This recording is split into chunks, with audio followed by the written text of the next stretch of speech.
ఆపండ్రా. ఊరవతల వేసేయమంటే ఊరేగింపుగా వచ్చారేంట్రా? ఇదిగో అన్నాయ్, బాబుని మేము అల్లుడిగా ఫిక్స్ అయిపోయాం, నువ్వు కూడా ఫిక్స్ అయిపో అన్నాయ్. ఎట్లా ఫిక్స్ అయ్యేది? చేస్తావా? కూల్ కూల్ బాబాయ్. రౌడీస్ బాబాయ్తో కొంచెం పర్సనల్ గా మాట్లాడాలి. మీరు ఈ లోపు లగేజ్ లోపల పెట్టండి. రేయ్, పదండ్రా. చూడు బాబాయ్, ఆ భూపతి రాజు పంపితే నేను ఇక్కడికి రాలేదు. దివ్యని ఇష్టపడ్డాను కాబట్టి వచ్చాను. సో మీరు ఈవెంట్ స్టోరీలోకి నా లవ్ స్టోరీని లాక్కండి ప్లీజ్. కోఆపరేట్ చేయండి. ఏంట్రా కోఆపరేట్ చేసేది? ముందైతే నాకు నచ్చాలి కదా. 4 రోజుల్లో ఎలాగో వెళ్ళిపోతాడు, ఉండనివ్వండి. ఎక్స్ట్రాలు చేసావు. ఓకే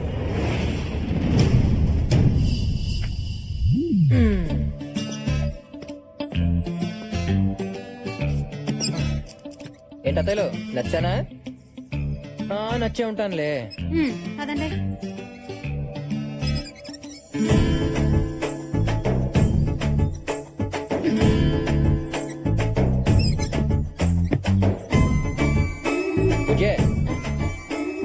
నువ్వు అక్కడ లవ్ కట్ చేసుకుని వస్తే నేను ఇక్కడ మ్యారేజ్ సెట్ చేసుకుని వచ్చా. ఎలా ఉంది ట్విస్ట్?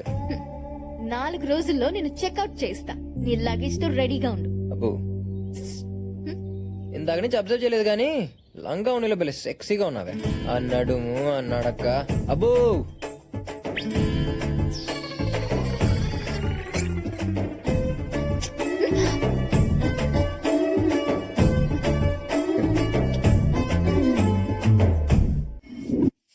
ఇవి కూడా తోమేసే. అమ్మగారు, ఈ రోజు కొంచెం త్వరగా ఇంటికి వెళ్ళాలమ్మా. దేనికే? ఈ రోజు కార్తీక సవారం కదమ్మా, గుడికెళ్ళి దీపం వెలిగించి మా ఆయన్ని చూడాలి. నీ పని బాగుందిగా. పండగ వస్తే సంతోషంగా మొగుడుతూ ఉంటావు. మాకే ఏ అదృష్టం లేదు. 25 నుంచి ఏ పండగ లేకుండా ఇక పుట్టింట్లోనే పడున్నాం.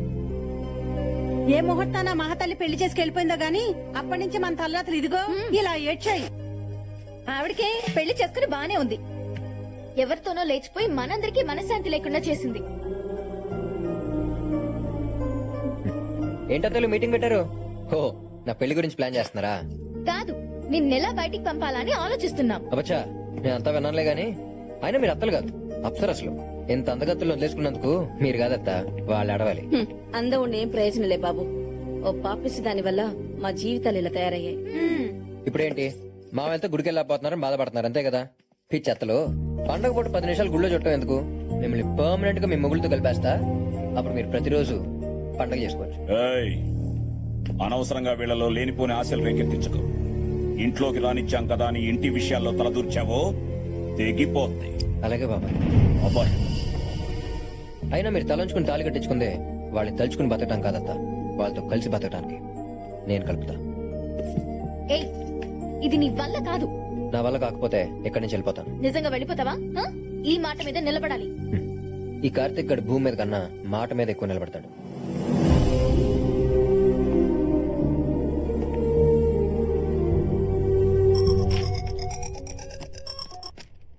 అమ్మా, మనూరు వచ్చానే. అత్తలందరినీ చూశాను. నువ్వు చెప్పినట్టు అందరూ చాలా మంచోళ్లే. అమ్మ కాదురా, నాన్నని. నాన్న అదే ఫ్యాక్టరీ. అమ్మ నాకంతా చెప్పింది. నువ్వు అనుకున్నట్టు జరగడం అంత ఈజీ కాదు. నాన్న నాకు కొన్ని లెక్కలున్నాయి, వాళ్ళు కొన్ని బొక్కలున్నాయి.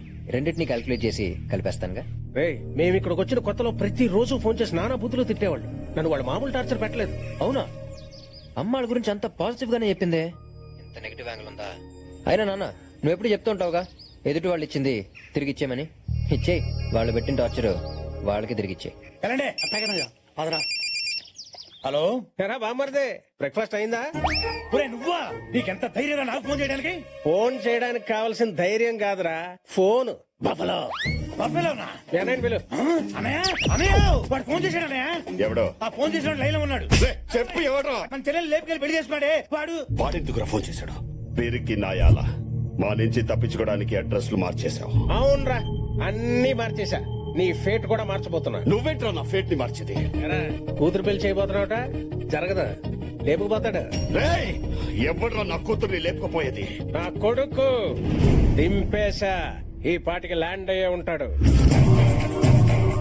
తాళి కట్టే 1 నిమిషం ముందన్నా వచ్చి నీ కూతుర్ని లేపుకుపోతాడు. వెంటనే పెళ్లి పనులు ఆపేయి. ఈ అడ్వాన్స్ అయ్యి ఒక్క కాదని కంటిన్యూ అయ్యావనుకో, ఆడు నీతో ఆడేది 2020 మ్యాచే. రేయ్, నువ్వు అప్పుడు మిస్ అయ్యావు, కానీ నీ కొడుకు ఇక్కడికి వస్తే వాడిని ముక్కలు ముక్కలుగా నరికి నీకు పార్సల్ చేస్తా. పీకేవలే. రేయ్, ఆ సరస్వతి కొడుకు దిగాడట. ఊళ్ళో ఎవరైనా కొత్త వాళ్ళు కనిపిస్తే కాళ్ళు చేతులు కట్టి తీసుకురాట్రా. అలాగే ఏంటి మామయ్య అందరూ అంత టెన్షన్ పడుతున్నారు ఎవరు ఫోన్ లో? ఏవో పాత గొడవలు. ఓ. కరెక్ట్ టైంకి వచ్చావురా, భోజనం చేద్దాం.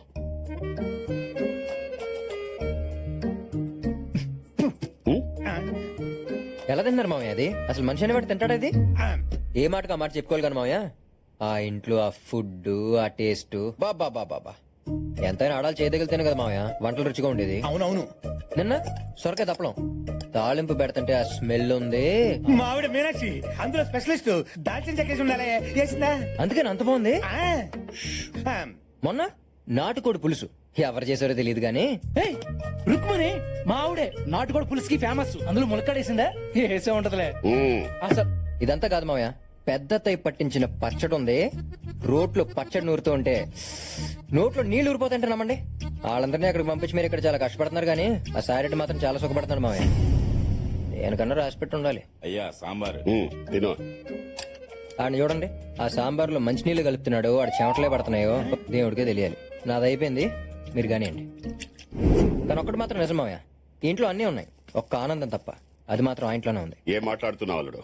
వాడిని పొగడ్డానికి నిన్ను అక్కడ పంపించింది. ఇంతకి దివ్య ఏమంటుంది? అమ్మాయి అయితే ఆల్మోస్ట్ ఓకే మామయ్య.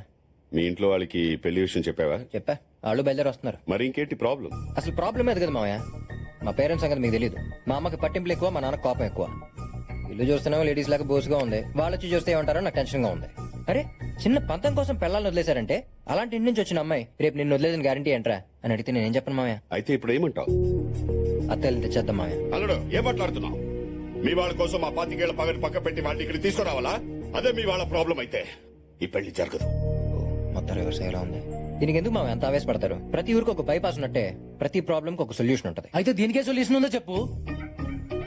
Tent house. అవును మామయ్య, ఇప్పుడు పెళ్లి అనగానే మనం ఏం చేస్తాం? టెంట్ హౌస్ కి వెళ్ళి టేబుల్స్ కుర్చీలు తపెళ్లాలు గంగాలాలు తెచ్చుకుని ఆ పెళ్లిన్న 2 రోజులు వాడుకుని తర్వాత పంపించేస్తాం. అలాగే మీ పిల్లల్ని తెచ్చుకుని ఆ పెళ్లిన్న 2 రోజులు వాడుకుని తర్వాత పంపించేద్దాం. దీనివల్ల మనకు 2 బెనిఫిట్స్ మావయ్యో. ఒకటి, ఈ పెళ్లి జరుగుద్ది. ఇంకొకటి, మళ్ళీ ఆ సాయిరెడ్డిని దెబ్బతీసినట్టు అవుద్ది. అల్లుడు ఐడియా అదిరిపోయింది. టెంట్ హౌస్ కి అయితే రెంట్ కట్టాలి. వీళ్ళకి అది కూడా అక్కర్లేదుగా. ఇది మామూలు ఐడియా కాదు, వాడేసుకుందాం. సరే అయితే దీన్ని అలసిగా తీసుకుని వాళ్ళతో రాసుకో పోసుకో తిరగకూడదు. పెళ్ళవగానే వాళ్ళు ఒక్క రోజు కూడా ఉండకూడదు. ఇప్పుడు చూడనయ్యా ఎలా వాడేస్తాం. ఏంటి? అదే దబ్బేళాలు గంగాళాలు. ఇక్కడికి వచ్చి మా మీనా చెయ్యాలి. మీ పెళ్ళాలని పిలవండి. మీనాక్షి రుక్మని కమలా రే అన్నయ్య దాన్ని పిలవండి రా. దేన్ని? మీ వదిన్ని. అన్నయ్య సీత లంకలో ఉన్నప్పుడు రాముడు వెళ్ళి తెచ్చుకున్నాడు, లక్ష్మణుడు వెళ్ళలేదు. నువ్వే పిలువు. కళ్యాణే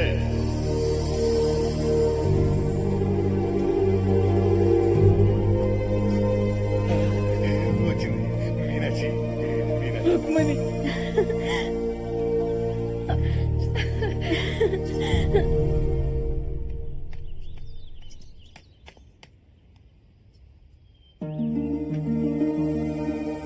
దివ్య, మీ అమ్మని చిన్నమ్మల్ని బట్టలు సత్కొని రమ్మన్నాం. మన ఇంటికి వెళ్తున్నాం. నిజంగానా నాన్న? నువ్వు కోరుకునేది ఇదే కదమ్మా. నీలో ఇంత మార్పు వస్తుందని అనుకోలేదు నాన్న. అల్లుడే మార్చాడు.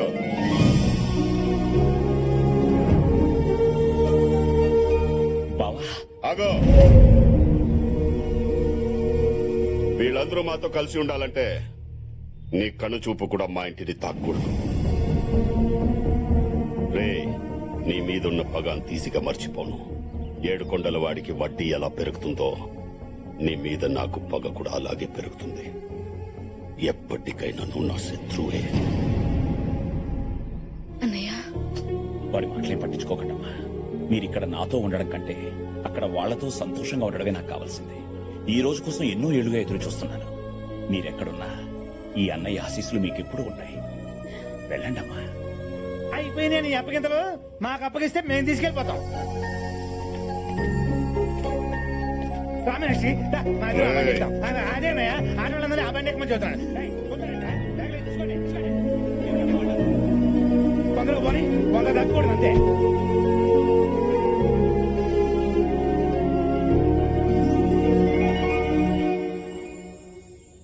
కార్తీక్, కార్తీక్, ఇన్నాళ్ల తర్వాత దేవుడు నా కోరిక నీ ద్వారా ఇలా నెరవేరుస్తాడని అనుకోలేదు. నా లైఫ్ లోనే నేను చాలా హ్యాపీగా ఉన్న క్షణాలు ఏవైనా ఉంటే అవి ఇవే. ఇదిగో నీకు కావాల్సిన పేపర్స్.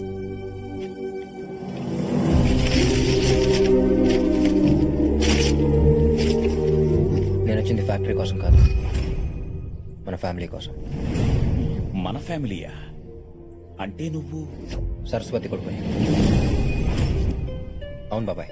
ఈ విషయం ముందే చెప్పొచ్చు కదా. మా అమ్మని ద్వేషిస్తున్న మీరు నన్ను ఇంట్లో కూడా రానవరని చెప్పలేదు బాబాయ్. మా అమ్మ కోసం మీరు మీ ఫ్యామిలీ ఇన్నేళ్లు సఫర్ అయ్యారు. తన వల్ల జరిగిన నష్టాన్ని నేను సరిదిద్దాలని వచ్చాను. నువ్వు సరస్వతి కొడుకు అని తెలిస్తే వాళ్ళు చంపేస్తారా? అన్నిటికీ తెగించే వచ్చాను బాబాయ్. మీ నాన్న వాడి జీవితంలో చేసిన మంచి పని ఏదైనా ఉందంటే అది ఇతన్ని అల్లుడిగా సెలెక్ట్ చేయడమేనమ్మా.